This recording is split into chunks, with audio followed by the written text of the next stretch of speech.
and welcome back to the Ghost in the Podcast, the most menacing of all podcasts, with our amazing cast. Once again, this is our queen of the fairies, Titania. How are you doing? Hey, I'm doing great. We, of course, have with us Alexander the Magnificent, also known as the Vaatividya of Shitty Media himself. Hello, Alex. As the showrunner and show proprietor of the podcast, I welcome you all, Internet. And today we have a very special guest star, another guest star, you could say, because of course you still have me, Lilith Akemi, who has never been with us, but we are very, very excited to have her here. Hello, Lilith.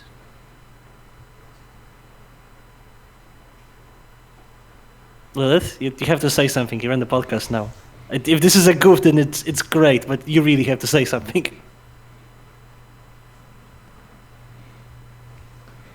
I guess it's just us then.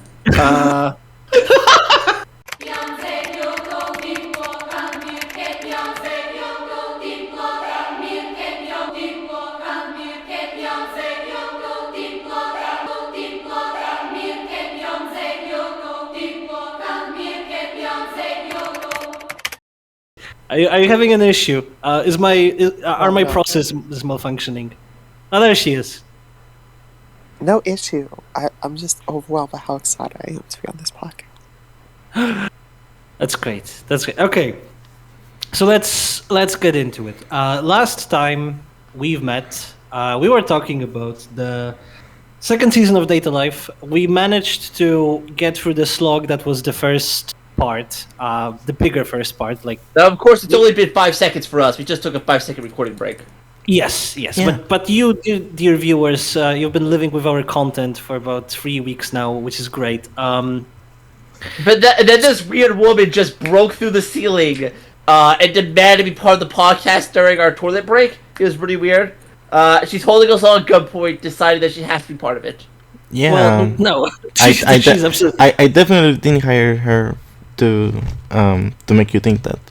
So you'll give me over your shares of the Ghost in a Podcast. No, I will keep 90% of the shares. Wait, the ghost in the podcast. You don't have has 90% of the shares. Okay, this is actually a good segue. I need to stress this, our dear viewers, because I need to preempt a criticism that you might have going forward, given that we now live in 2022. The Ghost in the podcast, and the Ghost in the Podcast Eminem himself is not hosted on the blockchain. The data is centralized. The Ghost in the Podcast is completely centralized. You cannot mint me as NFTs.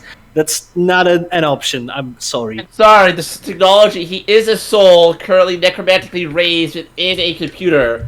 But if we do have the technology hit the mid souls. If you comment Are you on very this, if you comment on this video, you will be able to get in the Ghost in the Podcast chain, which is we send you an email, and then That's it. That's the entire chain. You just get an email. Yes. no. Yes.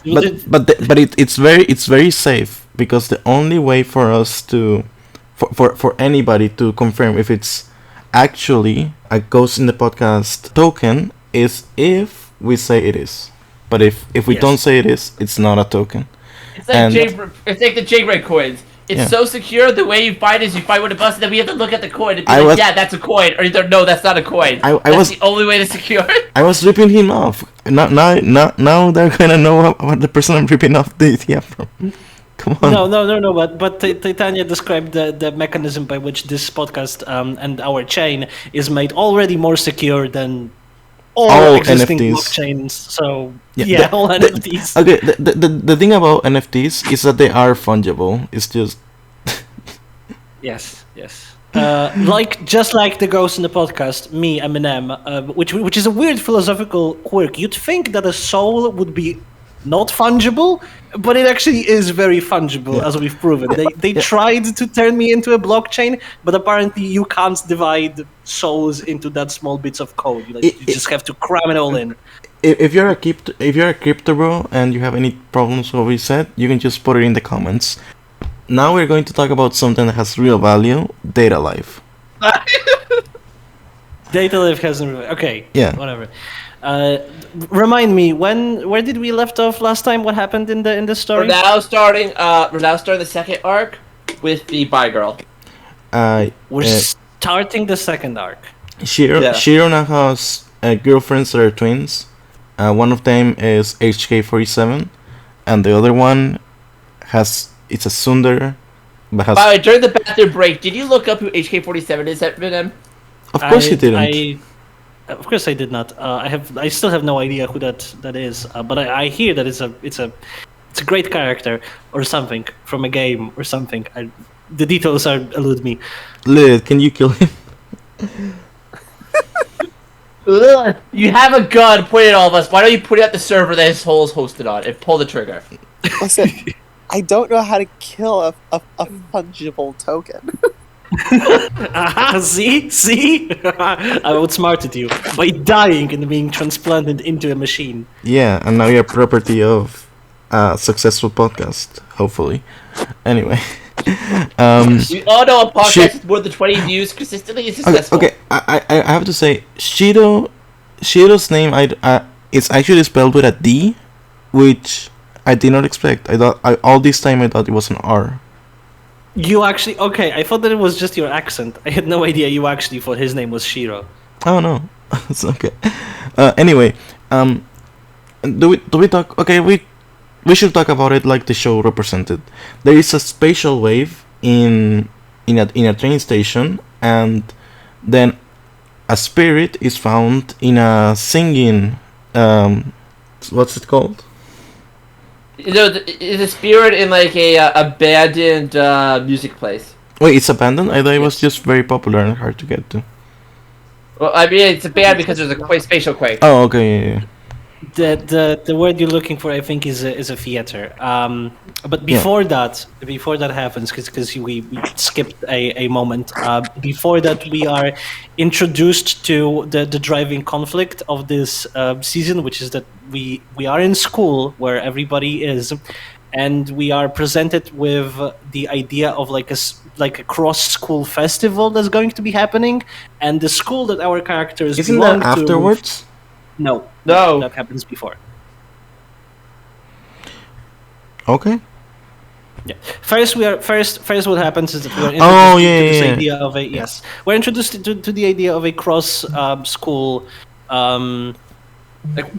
competition that our characters are going to be involved in. This is where we are first introduced to the all-girls high school that has like a super popular idol schoolgirl whose singing everybody loves, and they are all absolutely great.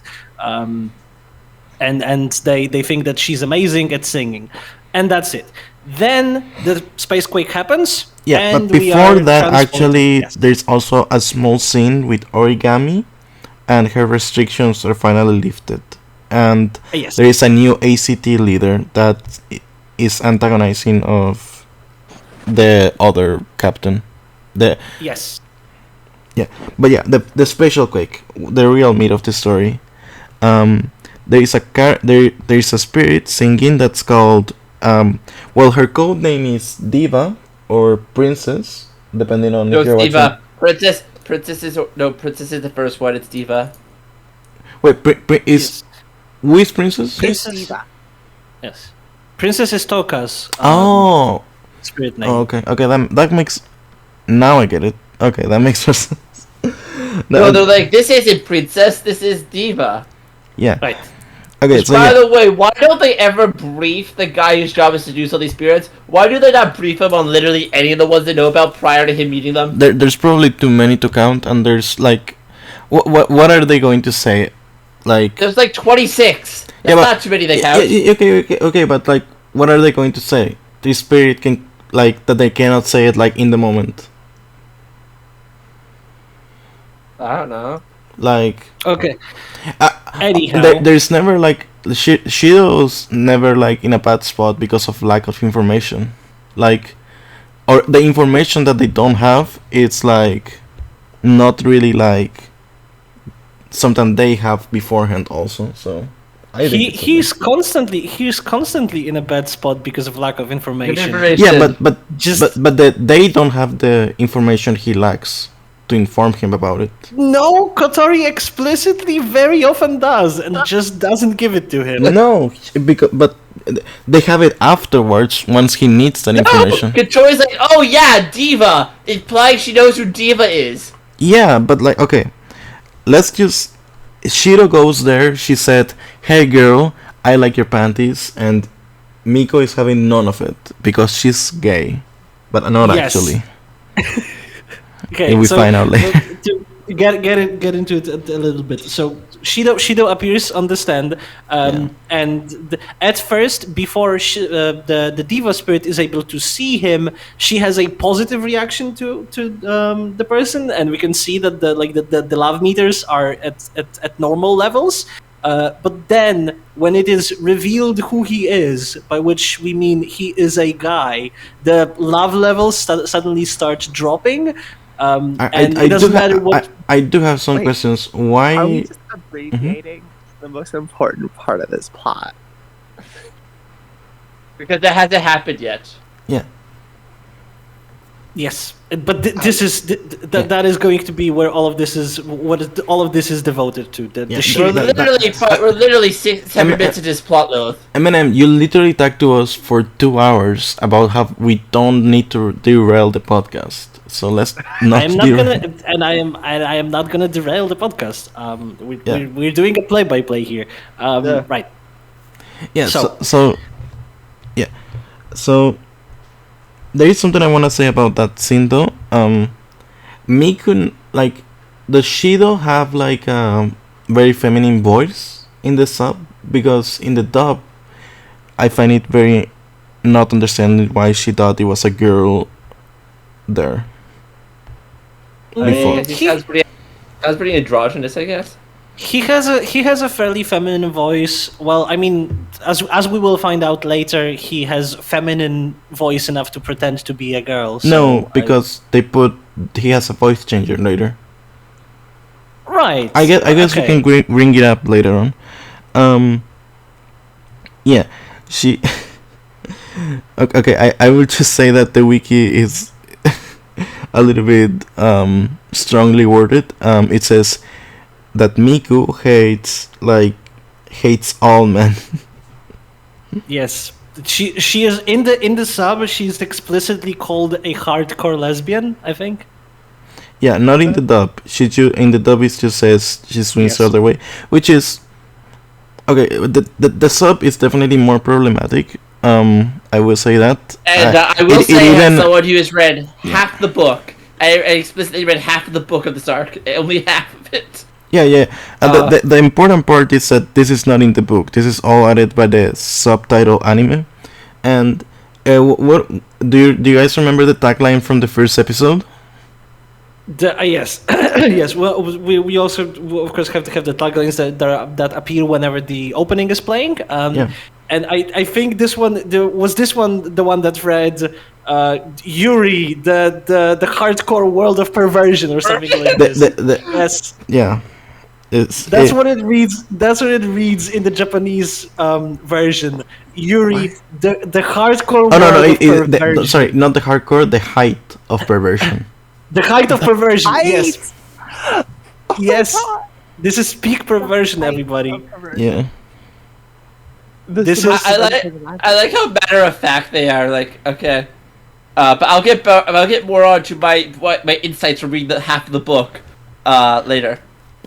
Right. I So, think Yes, it's audience, 10 to I think read more exactly perverted. half of the book, half of it. Yeah, you're a Okay, fake fan. You should have read all of it. so we are now entering the world that is peak perversion, which is Yuri. Yeah. Amazing. When Shido is revealed to be a guy, the love levels start dropping. No matter what line he delivers, they just keep dropping constantly until he is forcefully ejected from the premises and almost falls to his death. Miku delivers at that point an amazing line that the only reason she hasn't stepped on his hand to make him plummet to his death is that she doesn't want to soil her foot with his man hand. Amazing, amazing line. Mm. She's great. She has a lot That of is- great lines. in the She dub would be especially. she would be absolutely fantastic, and I would absolutely love her as lesbian representation if she was actually a lesbian, which she's not. We're gonna get to it. I would also say her voice is much better in the dub than in the sub, because in the Oh dub my she god, sounds everyone has better voice acting in the dub. well, yeah, but like she sounds like an actual person. In like the sub makes her like she has the most shrill voice possible, which is just doesn't It's go so at shrill all that with It's her so personality. fucking shrill in the sub, yeah. But she has like a human being in the dub, you know what I mean? Yeah. Which ironically, she's not human, as we all know. Well, no, she was human. Yeah, she was human, and then she was made not human by being perverted. By having No. a giant diamond spirit next to the church. No, Yes, it, yes.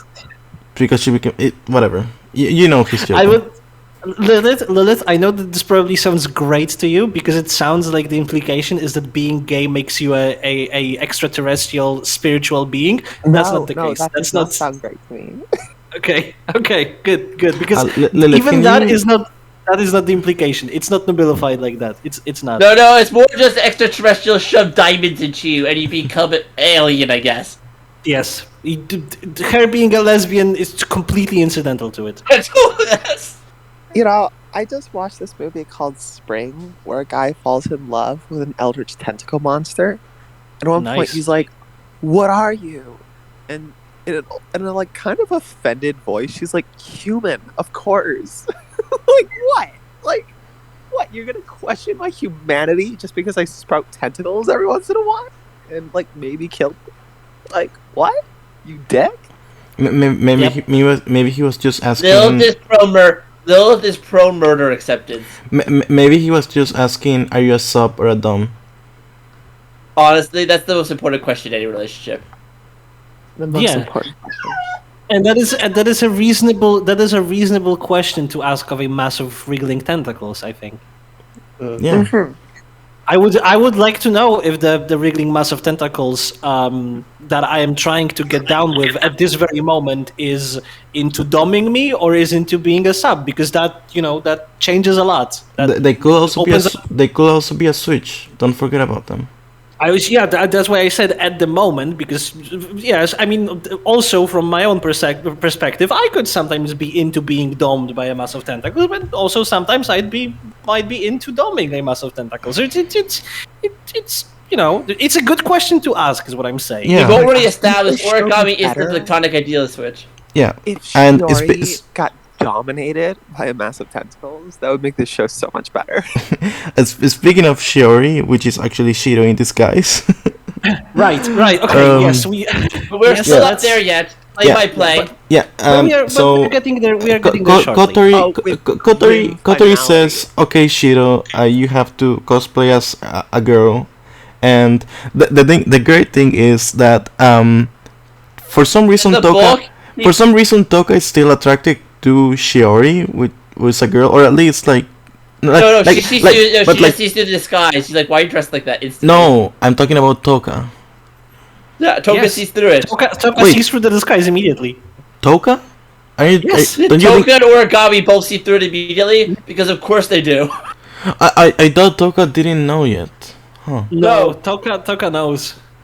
But And yeah. origami The also twin knows. Yeah, Origami definitely knows, and she's Yes. taking pictures. Origami clearly knows. She just doesn't immediately Yeah. say it. She gives a lot of hints that she knows, but she doesn't say it. Toka immediately realizes this. The twins, I think, are oblivious to it. No, the twins can't and- tell the difference. Yeah, the twins. She might as well just be invisible to the twins. Yeah. Yeah. And okay, so but they do find just- out later, I think so. But yeah. Yes. Just for the record, just so we understand each other, dear audience, what happened here is that we were presented with a new additional female spirit. It has been said unambiguously that she's not into men. She's actually into women. She's a lesbian. She's not going to fall in love with Shido because she's a man. He's a man. So Toka is also. Kotori's brilliant, and Kotori's. I want to finish this. And Kotori's brilliant response and idea to that is to dress Shido up as a girl, as if that could possibly ever work. In Because in here's the her funny in thing, her I okay think wait. In her defense, they only need to kiss to cancel out the spirit power, and they don't have a girl that can cancel out spirit power. What? No. Why couldn't they find a girl? Yes. because there well, is no, they can't. They can't find a girl because only Shido has the power to seal the yeah, spirits. that's power. the problem. It's literally the only person on the planet Earth. Yes. Yeah. But the bigger problem here is that Okay, but wait. It was Wait, already established I do want to say something about that. That was a decision by the author to do that. So it's not like yes, absolutely. yeah. I'm not saying that Kotori is at fault here. I'm saying the story is inconsistent and dumb. No. And we're gonna get to the reason. We're gonna deconstruct the reasons why this is happening and why this is the way it is. And it does tie into that remark at the start of the episode that this is Yuri, the height of perversion. We're gonna get to that. If I could say something as a book reader, which Emin will crucify me because defense of anything is not allowed. Yes, in the absolutely book, not. something that's pretty funny is the main character puts out this is a really dumb plan the entire time. He's like, this plan is fucking dumb. Like what's the long term plan here? Is that she just never finds out ever? Well, I have to continue to like seduce other spirits. He's like he just continues the entire time. He's like he points out all the logical problems, and then the rest of the team is like, shut the fuck up and do what we say. We're clearly smarter than you. Actually, this is actually a very valid point. I thank you for this defense because this is a valid defense, and it's useful to bring up the fact that in the books we have a lot more from Shido in the sense of his personal inner dialogue than we have in the anime. So, in the books, Shido actually does consider all of these facts that we keep raging about, which is like these are bad plans. This is not sustainable. Yeah. This is stupid. But in the books, he totally acknowledges that yes, this is absolutely stupid, and it's all Kotori's fault mostly. Oh, it's not just Kotori's fault. Kotori then bullies him into doing this because he's like, oh, okay, and then she brings up childhood trauma to basically bully him into doing what she wants. What do you think of this? So she literally, she literally finds like a recording of when everyone laughed at him at like a recording practice to bully him into doing what she wants. Lilith, what do you think of this? Okay. There is context here that the author has walked into and is clearly knows nothing about, which is that one of the biggest fears and traumas and arguments between trans femmes and TERFs, anti-trans quote-unquote feminists, is that trans women are just predatory men who want to prey on lesbians by wearing a dress and tricking them into dating a man. It's one of the most like transphobic, horrible things that's accused of us, and it is also a deep, profound insecurity. You know, like, oh my gosh, can I be a hashtag real girl? Right? Especially if you are attracted to other women. And the author, it is so funny that the author just waltzes in to these TERFs fantasies of what a tran is within 5 seconds.